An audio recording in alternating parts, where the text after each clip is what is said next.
meeting, and I welcome everybody here to this last meeting of 2023. It's Blockchain Supply Chain Association. Today, unfortunately, my friend and colleague Rick cannot be with us and speak because he's busy with other stuff, professional. So he's here in spirit and is following us. So today it's my pleasure to introduce the attendance to Mr. Sin Young Loh of Singapore TradeTrust, IMDA, actually, Infocomm in Singapore. So I know it's pretty late for you, and I thank you so much, Sin Young, for joining us today. This meeting follows actually two other meetings that I had the pleasure to organize and moderate. One dates back to April 2021, when I had the pleasure to interact and talk with Mr. Luca Castellani and Sin Young's colleague, Mr. N UK. And the other one is the one that we had on November 7th with XTC Trade Network. That is integrated nowadays with the Singapore TradeTrust. So my pleasure today, sir, to welcome you to this association. We've been fostering a lot of initiatives around digital trade and around what's going on worldwide. So not to waste too much time, I'll leave it on to you, Sin Young, to introduce yourself, introduce Infocomm, IMDA, and Singapore TradeTrust. Stage is yours. Feel free to share the deck and slides that you have prepared. Thank you so much. Please. Sure. Thank you, Andre.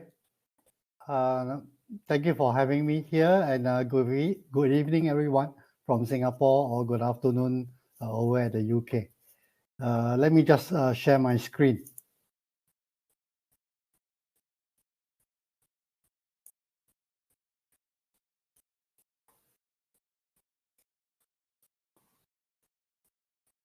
I hope you can see my screen. Andre, can you see my screen? Yeah, perfectly. Okay. You can see perfect. Yeah, I see some thumbs up. Okay. No, you can go ahead. Yep. Okay. Good evening from Singapore. My name is Sin Young. I'm from the Infocomm Media Development Authority. The short form is IMDA. We are a statutory board in the Singapore government under the Ministry of Communication and Information. As a regulatory body, we oversee and implement policies relating to ICT, media, and postal industries in Singapore. In addition to our regulatory role, IMDA is also responsible for driving Singapore's digital transformation through the use of technologies. We work very closely with organizations in the industry, in the trade vertical, logistic, transportation, as well as finance industry, to promote the adoption of ICT technologies in order to help our businesses evolve, maintain relevance, and compete effectively in a progressing digital economy.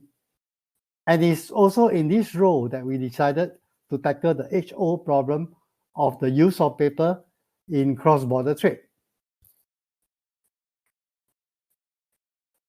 Actually, the topic of the paper in cross-border trade is not new. Unfortunately, much of this or international trade that has happened today still take place with paper. And we all know that paper is a 2,000-year-old technology. And there are many studies in the market that really show that the use of paper is very expensive and inefficient, and it can be as much as 20% of the transport cost. And if you take this as a symptoms of the problem with use of paper in international trade, then I would like to suggest that these are the root cause of why we are still using paper today. If you take a step back and think about it, we still need paper is because trade typically, when you talk about cross-border trade, it involves many parties exchanging lots of information.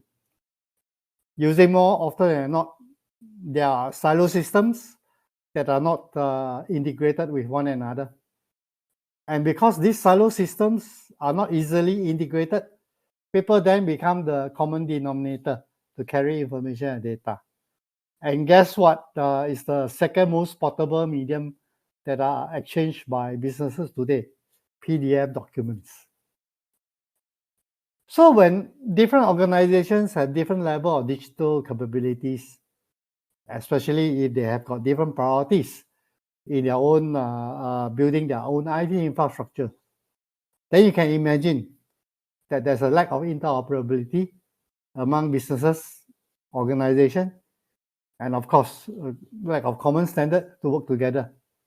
Plus, it is very costly for them to integrate so many of these silo systems at scale. And last but not least, one of the more important hurdle to trade digitalization is that up until 2021, transferable documents are not recognized legally, or electronic transferable document are not recognized legally as a document or title. And thanks to the model law on electronic transferable record, we now have a common legal framework that allow electronic documents or title to be legally valid and can be transacted across different jurisdictions. So to elevate digital trade to the next level, we need to effectively digitize just two types of document. It's really not that complex. These two types of document are commonly used in international trade. And more importantly, we need to do it differently in a scalable way. TradeTrust is one of IMDA's digital utility, and it is an open framework designed to provide the means to verify the authenticity and source of any document. Can be in trade or can be used outside trade. And as well as enable the title transfer of digital documents of title as an electronic transferable record, ETR for short.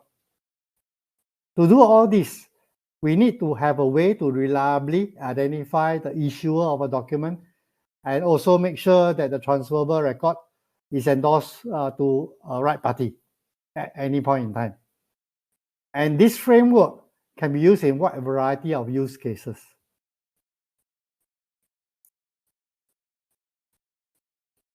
So specifically in cross-border trade, right? From the past many projects that we have had the opportunity to get ourselves involved, a key learning that we have is that a solution to digitizing cross-border trade is not only a technical one, and it cannot be just a technical solution. The solution needs to be an embodiment of business needs, standardization, law, as well as technology.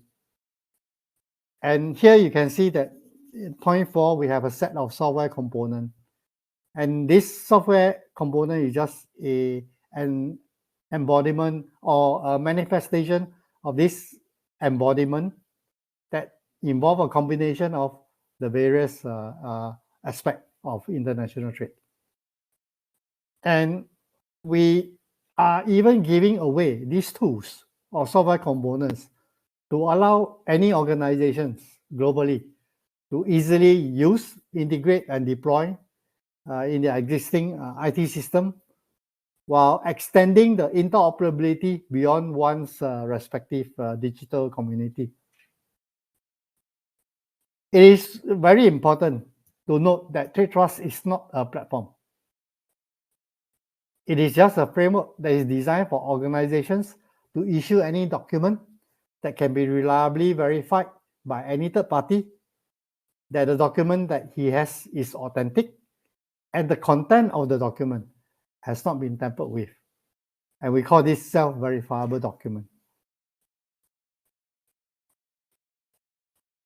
And for the ecosystem to truly enjoy and reap the benefit of cross-border paperless trade, we really need a better way that is fast, cheap, and easy for thousands of digital silos globally to interoperate. Therefore, we believe that the key is interoperability. However, this is an area that is not well understood by many. When we talk about interoperability, there are several layers. There are the legal and the technical layers. And even within the technical layer, there are those that deal with defining a common data standards or semantic. But TradeTrust operate at the layer that define a common set of protocols that make verifiable documents and electronic transferable records portable and effective across digital platforms or ecosystems. Having the law amended to incorporate MLETR is just the first step. Businesses need to know and understand how this thing called ETR can be implemented and deployed in their own organization. And this is where TradeTrust comes in. And if MLETR tells us what are needed, then TradeTrust is the how that enable businesses to implement electronic transferable records. While these three requirements are described in Section 16H of our ETA or Section, I think, Article 12 of the MLETR, an important observation is that the need for signature is captured in both other sections, such as it is also not difficult to conclude that ETR will not be possible without identity. And if you want to understand more, and this is a techno-legal article that we published recently in collaboration with a reputable UK law firm, Stephenson Howard. And if you are interested to learn more about how we marry technology and law to overcome the challenges of digitalizing transferable documents in international trade, I would strongly encourage you to go through this article. And in this article, we also describe how verifiable credentials, wallet addresses, as well as NFTs work in combination to enable the endorsement of transferable records across counterparties in a decentralized manner. This is a table that I extracted from the article. It actually summarizes how the TradeTrust framework satisfies the requirements of electronic transferable record under UNCITRAS MLETR, Singapore's Electronic Trade Transaction Act, UK's recently passed Electronic Trade Documents Act, as well as US law, in particular Delaware and New York. And TradeTrust, when we design TradeTrust, we know that we have to have something that isn't just for Singapore. And we see this as a public good that government should invest that will enhance our business's ability to generate and capture value. And because it is offered to the world as a public good, it is designed along 5 foundational principles, and our design is aligned to the 9 living guidelines by the principles of digital development. And of course, it includes things like the use of public blockchain, data off-chain. We design TradeTrust to be payload agnostic. Probably is a utility that anyone can choose to use, open source. Last but not least, which is the more important one, is the title transfer functionalities of TradeTrust framework is designed to be MLETR compliant.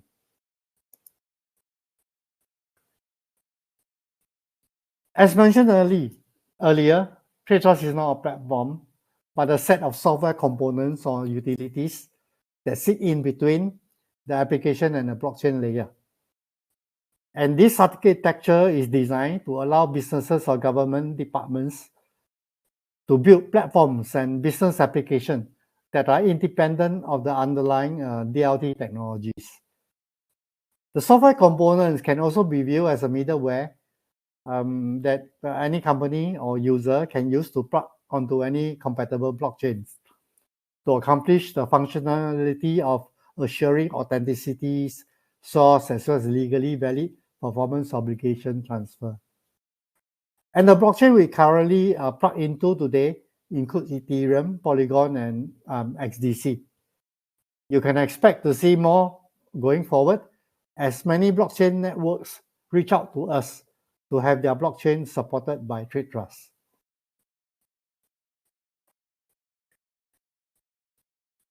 For those who are not familiar in international trade, this is an example to illustrate how interoperability can be achieved with the TradeTrust framework for self-verifiable documents across systems and platforms. In this example, you can see that a certificate originated from a closed-loop blockchain ecosystem can be seamlessly shared with a legacy non-blockchain platform of a bank, and at the same time, this same certificate can also be verified and consumed by a government-run platform. The two key benefits of such a decentralized architecture are, firstly, it removes the need for expensive data exchange infrastructure to be put in place in between exchanging parties. Secondly, it removes the tight coupling and interdependencies between exchanging systems. This means that exchanging parties can actually proceed to upgrade or make changes to their respective IT systems at their own pace according to their own priorities. One of the main reasons why negotiable instrument or transferable instruments such as BL, bill of lading, bill of exchange, promissory note, warehouse receipt are notoriously difficult to digitize is because this special class of documents have the legal ability to effect performance obligation transfers from party to party. As such, there can only be one piece of paper that exists throughout its life cycle to represent the legal rights of the bearer at any one time. So take this bill of lading as an example. With the paper medium, we are restricted to the endorsement chain being on the BL together with a piece of paper that carries whatever data, including the evidence of contract of carriage, as well as a good receipt. However, the beauty with electronic medium is that we are able to deal with them separately while maintaining the integrity of the document end-to-end digitally. And this is how. In this illustration, we actually explain how interoperability of a title document can be achieved by separately dealing with the title ownership as well as the data containing or the content of the document. These figures show how information can flow from party to party along normal business transactions, while title ownership is separately tracked, and at the same time, integrity of a transferable record is digitally maintained. The TradeTrust framework allows any document to be packaged in a standardized way so that a standard file or digital file containing one or more trade documents can be transported by any means like email attachment, portal uploads, or even the traditional banking network such as SWIFT. The inside area shows the title transfer information being recorded in a distributed ledger. Of course, I understand that this is an event organized by a blockchain association, so blockchain naturally come into play. And the framework is flexible enough to support situations where some participants in this example, like government authorities such as customs, do not require the ability to effect the title, but only need to determine the authenticity and provenance of the data content, all while using the very same TradeTrust form. Over the last 4 years, we have been actively working with our partners to orchestrate pilot projects to demonstrate the viability of this decentralized approach to digitalizing international trade. Many of these pilot projects are the outcome of our digital economic agreement that we have established with our partner countries. Some of them were driven by businesses that have heard about our work and are interested to learn this new way of digitalizing international trade. Here are some possible use cases, the benefits for the various businesses and government. The innovative open neutral approach to trade digitalization has actually garnered the interest and active participation of many parties internationally, both from government and industry.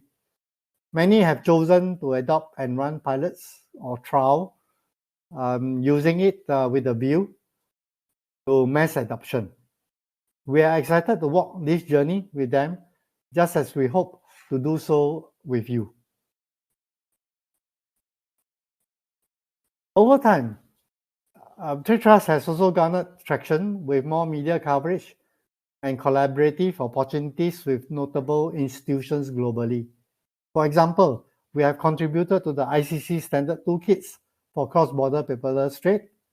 Other notable contributions include 2 UN CFAC white paper on the use of verifiable credential and electronic transferable record for cross-border trade. This is really a groundbreaking framework that is transforming the landscape of international trade. By leveraging the power of Web3 technologies, TradeTrust provides a standardized approach to digitalizing trade-related documents and establishing trust in cross-border transactions. And we are currently inviting businesses and organizations who are interested to explore and use TradeTrust framework for live paperless transactions. Here are some links which you can find more information about TradeTrust. That's all I have to share today. I will leave the rest of the time for Q&A. I invite anyone to post any questions. Thank you. Thank you, Sin Young. That was great presentation. There are a few questions actually here already in the chat. First is, what was the biggest issue impacting acceptance you mentioned, aside from technology, and how was it resolved? Do you believe this knowledge and experience can be valuable in other situations as well? Sorry, Andrea, can you repeat your question, because yeah.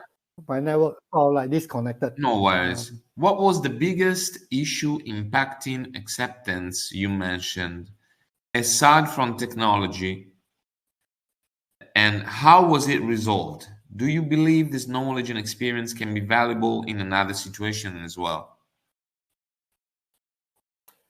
Actually, based on our experience doing this over the last 5 years, I think the biggest issue is the understanding by the industry.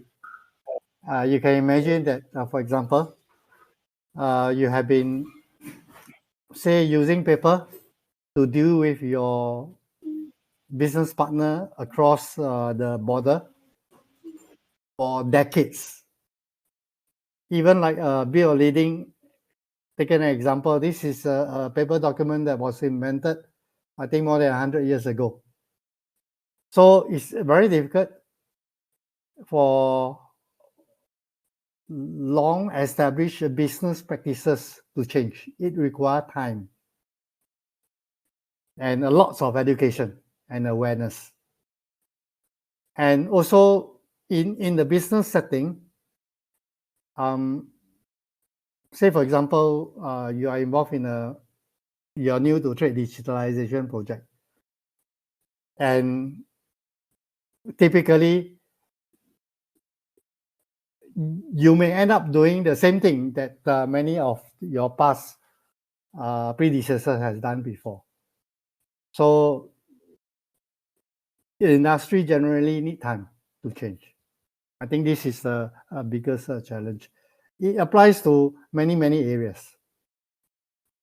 Say, for example, in Singapore, although EV is electric vehicle is very big, but I have my uncle who still refused to use EV because he said that, EV is will not travel as far as a good old petrol car. So these are just some of the mindset that we need to change. Thank you, Sin Young. Second question is, does the fact that TradeTrust, ETR, SC bills relating meet the legal requirements? Hang on a second. Under MLETR, Singapore's ETA, UK's ETDA, and US laws limit the use of these documents by corporations operating globally. If so, how can this limitation be addressed? Okay, there's always a misconception or misinformation that, oh, I need to wait for the rest of the world to implement MLETR into their law before I can actually use it. And the techno-legal article that we have published really is to debunk this misconception and understanding. And in fact, if you are involved in international trade, you know that with Singapore law, or especially UK law, or English law plus US law, you already cover close to 90% of all the international contracts that are being established on a daily basis across the globe. So now the main challenge is because this ETR is something very new. So organizations still need time to understand and learn about it and understand and to be able to use it properly.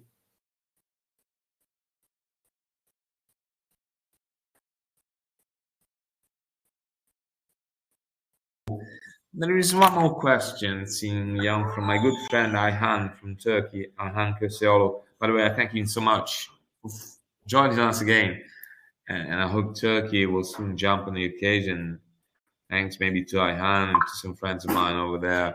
He's asking, as far as I remember, Swift was one of the founder of TradeTrust. Is it still valid? Wait. I need to clarify this. Please do. We have to misinformation. wipe out any doubts around TradeTrust. Many years ago, we actually signed a MOU with Swift to actually look at trade digitalization, and we introduced to them TradeTrust. So TradeTrust is never founded by Swift. This initiative is started by IMDA from Singapore. Singapore government that spurred the initiative. So one more question from Mr. Agro. Can we see the centralized version of TradeTrust in future? A decentralized version. It's a tricky question. Is there a question I can't see, but never mind. Okay. Actually, if you read many of the news in the market, the centralized approach to trade digitalization is not new. Many in the past have tried. In the area of, for example, electronic bill of lading, it has been in the market. The centralized systems has been in the market for 15 years at least. And we know today that out of all the BL issued across the globe, barely 2% are electronic through these centralized systems. And that really tells us something. Perhaps in 15 years ago, the technology, decentralization technology, wasn't matured at that time. So we believe that today, the technology has moved on so quickly that I think the decentralized approach of doing trade digitalization is viable. And we deliberately design for this framework to be decentralized that mirrors the way businesses conduct businesses with one another, because effectively anyone can trade with anyone across the globe without having to first sign on to a centralized system.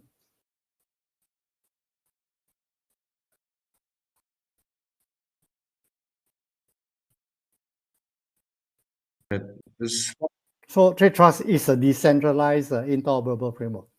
Thank you. Just to be precise. Yes. One more question from my hand here. He's asking, last week Swift announced a new result proof of concept covering EBL, interoperability of their platform. What do you think about it, I guess? I have my views, but Please. Unfortunately, I will not be able to share publicly. I will encourage whoever that is interested to hear my view, get in touch with us, and we can actually share more. Diplomatic, Sin Young, from your side. Feel free to express your thoughts anyway. Really. There's my good friend Bishop Sally from USA asking, what was the most successful TradeTrust pilot test so far? Oh, the pilot test has been very successful. Actually, recently we have a video. Let me see if I can share it here, which we actually successfully did it with India. Let me find the video. Just give me a second. I have time enough, Sin Young. I think I have it here. Yeah, please do.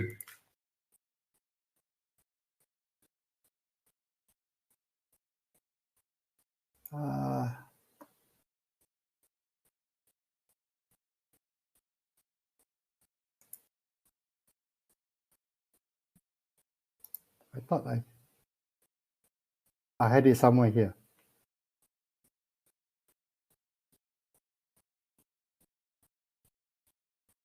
No, sorry. I should have loaded here.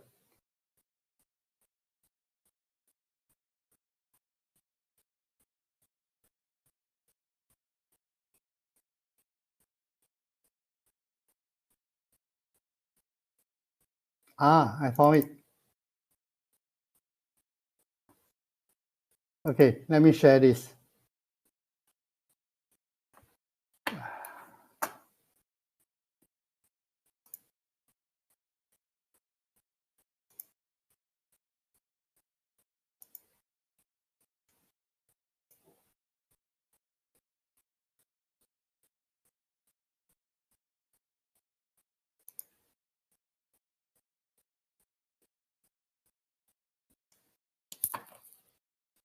Can you hear any sound coming from the video? Not at the moment. I don't know whether... Now we can.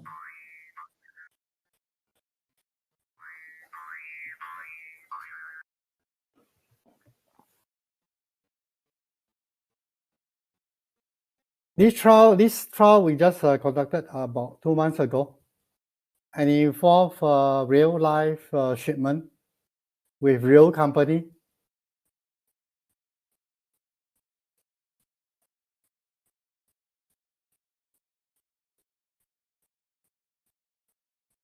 Between Singapore and India.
We can no longer hear the sound, but what's going on is pretty amazing, Sin Young. You notice there are three different platforms here. Three different platforms.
So if you notice the last few seconds, it involves three proprietary systems, 5 different organizations.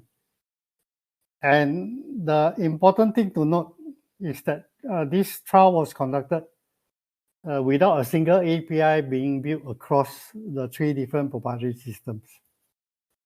I know a lot of common approaches that are adopted for interoperability in the market is to build APIs.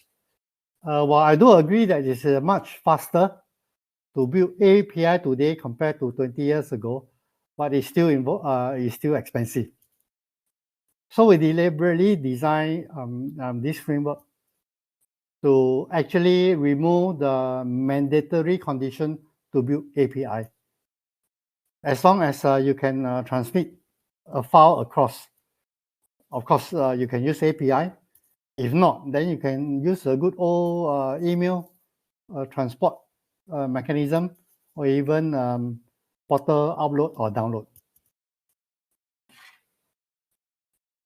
So I hope the video actually give you a better idea of the kind of trial and pilot that we are actively working on with our overseas partner countries. There's my colleague, Mr. Bob Habstein, who's asking, which 3 platforms do you refer to?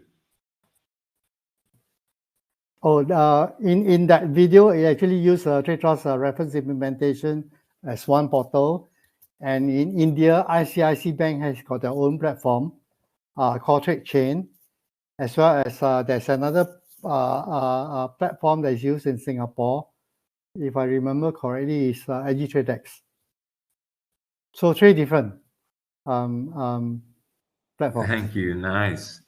Alex is here is asking, would the multiple public blockchains stated selected Ethereum, XDC Network, and Polygon in the blockchain layer, does these different blockchains need to be interoperable with each other in order for TradeTrust framework to work? He's asking The basically short answer to your question is no. Okay, so there's no cross-chain collaboration. Although there are a lot of, there are many academic and experiment done on inter-blockchain interoperability at the atomic swap level.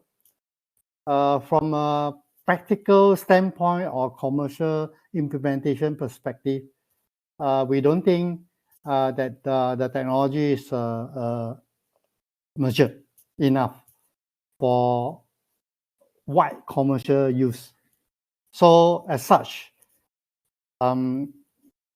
we design such that whoever issues the ETR really has the ability to decide where they want to mint their NFT on which blockchain.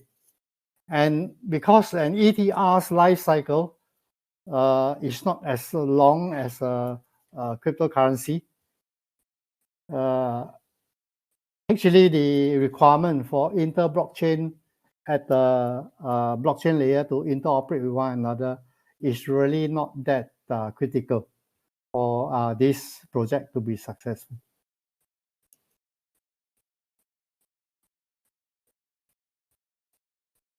Ali's asking again, do you have any launching dates?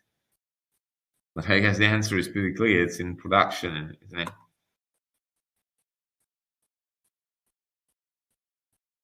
Oh, it has already been launched. TradeTrust has been in the market for 5 years already. And our repo is in GitHub. In my last slides, we have those links. Anyone is free to actually download. Can we please publish the slides you share with us, Sin Young? Yes, the slide that I share with you guys, please, you are freely allowed to actually share with anyone. Amazing. That wants to have a copy of that deck of slides. Perfect. It's for public consumption. Thank you. Yes. One more question from Bishop again. What types of trade documents have you seen being digitalized the most so far with TradeTrust? Very good question, this one. This is a very good question. Yeah. In fact, all trade documents can be digitalized. But our work focus a lot on electronic transferable record. And the reason why we focus on that is because this is the most difficult document to digitalize. Say, for example, like invoice, you want to issue your invoice using the TradeTrust framework. Anyone who are familiar with the verifiable credential standard by W3C should be able to do it relatively easily. But electronic transferable document is really a different animal in itself. And it really requires a lot more coordination and consideration to be able to implement this new ETR at scale globally. So there's a reason why we focus our effort on doing the ETR part, while the framework also support other types of trade documents. And because it's open source, when company download our source code, have that integrated into your own in-house system and start issuing TradeTrust document, we really don't have visibility into how widely company has been using. The only thing we know is that once a while, people will knock on our door and say they run into this problem. Then we realize, oh, they are using TradeTrust.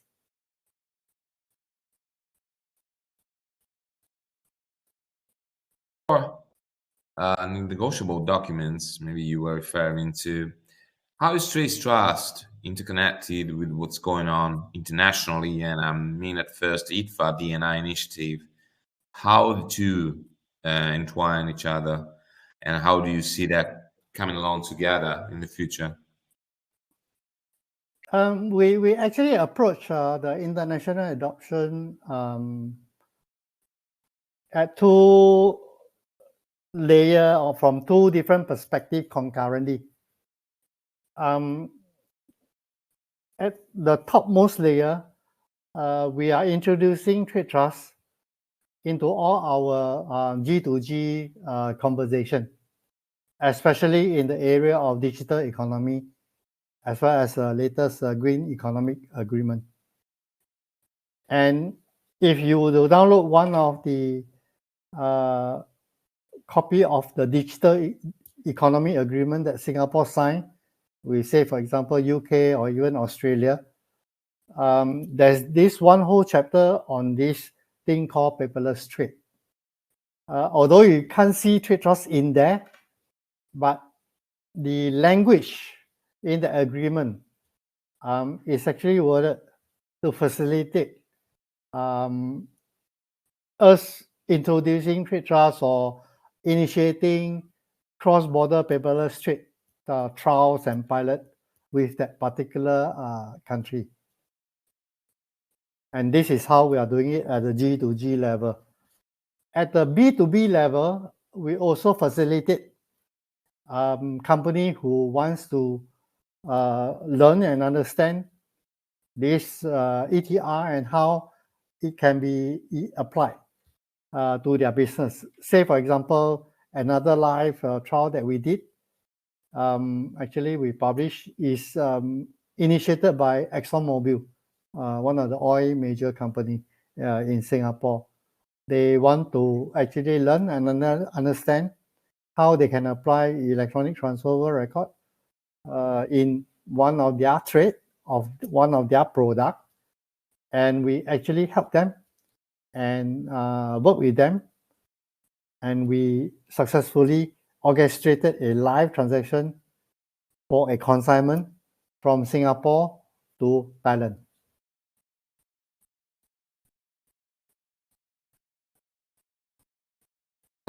Just a strategic question, actually, not because it's strategic in itself, but it touches on strategy. I remember from previous meetings that I had with TradeTrust, IMDA, and RAN, I remember him talking about collaboration at global scale. You illustrated the role so far, let's say, and I guess UK is a major achievement in the picture. What's coming next in the near future and in the midterm in your plans to have a global outreach and collaborate with other strategic area? What do you foresee coming in the near future? I think this year has some significance with UK adopting MLETR into their legislation. I think because a large proportion of international contract, maybe because of historical region governed by English law, I think many organizations across the globe has started to actually look into this area. And many countries who are new in this area have also reached out to us to actually understand what it takes to have ETR implemented in their respective country. And in fact, we really welcome that, because in international trade, by definition, it involves at least two countries. So you can imagine if TradeTrust is a framework started by Singapore and we keep within Singapore, really there's the usefulness for digitalizing cross-border trade really is very limited. That is the reason why right from day one, when we started TradeTrust, we know this is going to be a global initiative. And we need to work collaboratively with our global partners to really see this as something that will benefit the trading, logistic, and transportation industry.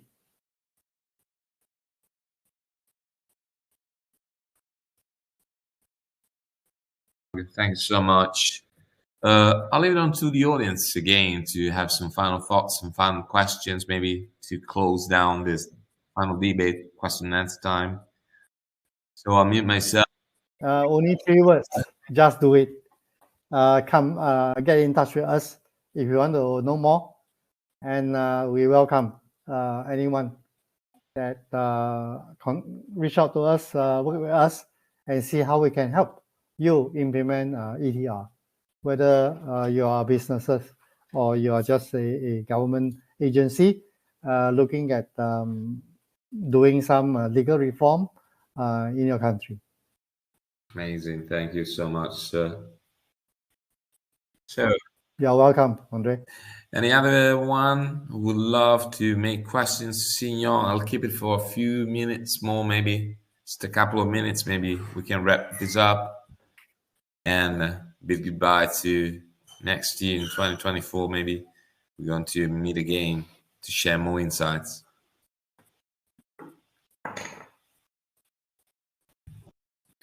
I hope you have enjoyed my sharing. If there are any other area about trade digitalization that you want to know more, we are just an email away. So maybe it's time to wrap this up for 2023. As I said, this was an amazing one with so many of these kind of events. I wanted to close down present year with the Simple TradeTrust, wrapping up with what we have discussed with the ICC UK, formerly with Sunil, the XDC network. So it was the ideal closure of a wonderful year for us. And I thank you so much, Sin Young, for being so available with us and so open to discussion. I think we can wrap this up and give ourselves appointment to 2024 with some more meetings. We're going to be back. It's probably end of January. So thank you so much, sir. I hope you will enjoy this festivity period and see you soon again. Bye, everybody. Thank you, Andre. Welcome. Thanks for having me here, and thank you for this arrangement. Bye. Bye bye. Bye.